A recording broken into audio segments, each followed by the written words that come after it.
All right.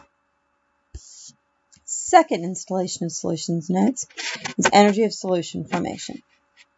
Like dissolves like. Polar solvents, because they've got a plus and a minus end, are going to attract ionic compounds. So they have a plus and a minus. Or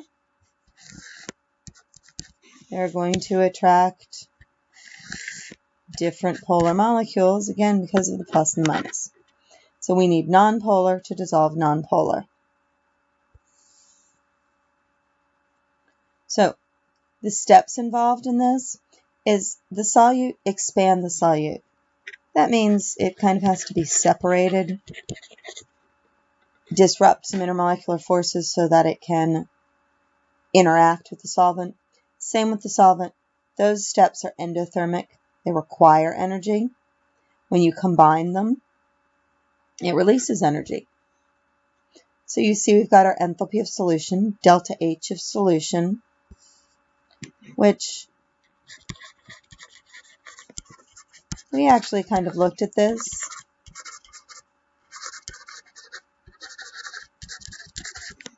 If we did the hand warmer lab back in the thermochemistry chapter. So this step is usually positive, this step is usually positive, this step is usually negative. So your delta H of solution can be positive or negative. If you get a large positive delta H, the solution's not going to form. If you get a small positive, the solution may still form. If you get a negative, it's going to form. But a small positive, it still forms because intermixing them gives you more randomness, which is something we're going to learn about later. But really, what you need to look at to decide whether something is soluble in water is it polar?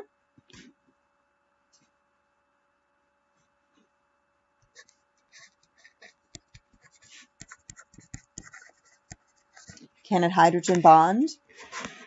The answer to either of those is yes, it's probably soluble in water. So let's look at these. KrF2. Kr is a noble gas. What are we going to need to do for these? We're going to need to draw some structures. So Kr has 8 valence electrons. Fluorine has 7. So 8 plus 14 gives us our total. Wow, that didn't line up well. So that is 22 valence electrons. So we've used 2. So we've got 20 left. 1, 2, 3, 4, 5, 6, 7, 8, 9, 10, 11, 12. 8 left.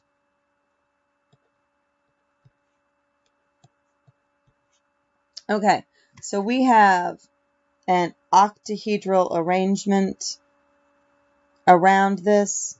So those 4 lone pairs are probably going to go square planar, which ends up making this linear. That looks symmetric. That would be nonpolar. So will that be soluble in water? No. All right. Let's look at SF2.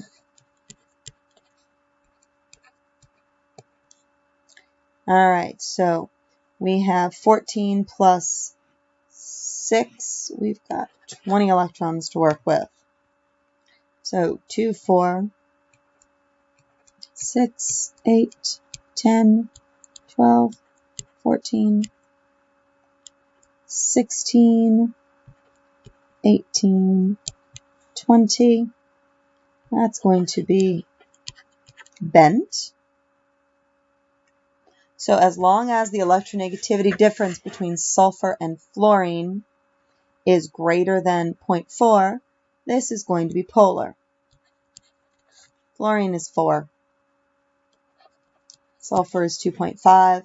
that difference is definitely greater than 0.4, so yes, we would predict that to be soluble in water. Okay. I'm going to skip around. MgF2, that's ionic, so yes, it's going to be soluble in water. Something with carbon and hydrogen only, that's nonpolar, so no, it is not soluble in water. Carbon dioxide.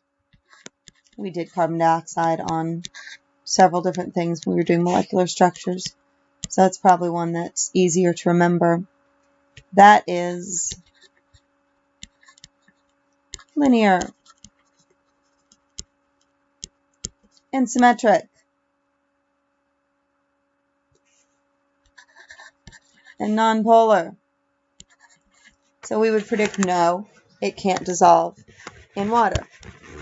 Although because it's a gas, we do end up having it dissolve in water. But just based on our polar and nonpolar, we would say no. So why will it dissolve in water? Because we've all had soda, we know that it dissolves in water. Well, there's our carbon dioxide. And what's water?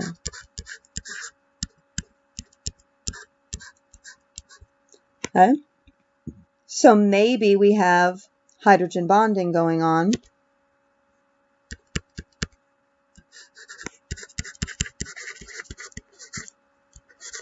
Between the oxygen of the carbon dioxide and the water.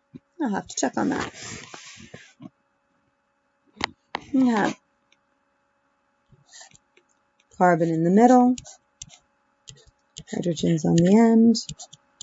Oxygen, we've got 4, 5, 6. We've got 12 valence electrons. Carbon's never going to have a lone pair, so we've got a double bond there. 2 lone pairs there.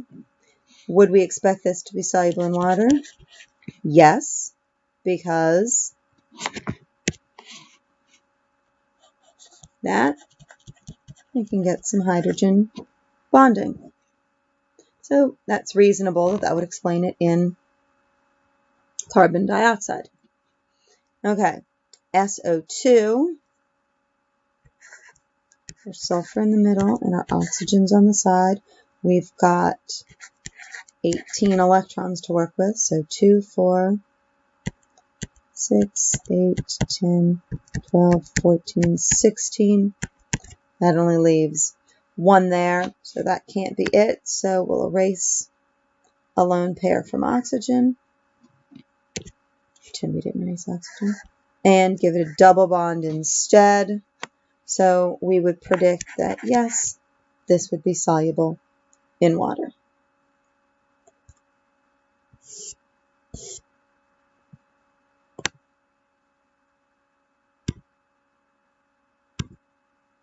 Okay.